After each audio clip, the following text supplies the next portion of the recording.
T S Ramesh ಅವರು ಈಗ ರಾಯರಿದ್ದಾರೆ ಎಂಬ ಕಿರುಚಿತ್ರದ ನಮ್ಮ ವಿಜಯ್ ಅವರು ನಿರ್ದೇಶನ ಮಾಡಿ ಕಥೆ ಬರೆದು ನಿರ್ದೇಶನ ಮಾಡಿರ್ತಕ್ಕಂಥ ರಾಯರಿದ್ದಾರೆ ಎಂಬ ಕಿರುಚಿತ್ರವನ್ನು ಬಿಡುಗಡೆ ಮಾಡಬೇಕು ಅಂತೇಳಿ ಅವ್ರನ್ನ ಕೇಳ್ಕೊಳ್ತಾ ಇದ್ದಾರೆ. ನಮ್ಮ ಯುವಕರು ತಂಡ ರಾಯರಿದ್ದಾರೆ ಅಂತ ಬಿಡುಗಡೆ ಮಾಡಿದ್ದಾರೆ.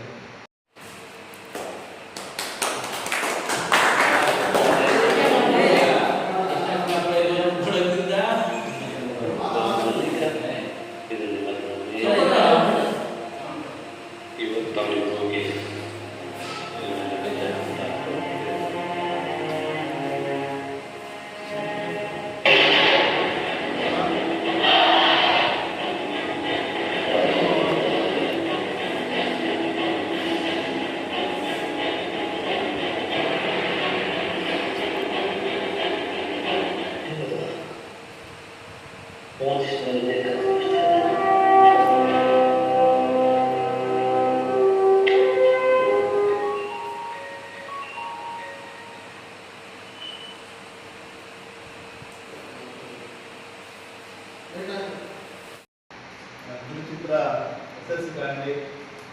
ಚಿತ್ರ ತೆಗೆದು ಅಷ್ಟು ಸುಲಭ ಅಲ್ಲ. ಅಂದರೆ ಇವರೊಂದು ಪ್ರಯತ್ನ ಮಾಡಿದ್ದಾರೆ. ಈ ಪ್ರಯತ್ನ ಮುಂದಿನ ಒಳ್ಳೆಯದು ಯಶಸ್ವಿ ಕಾಣಲಿ ಅಂತೇಳಿ ಅವರಿಗೆ ಶುಭ ಆಶಿಸ್ತಾ ಮಾತು ಮುಗಿಸ್ತಾರೆ.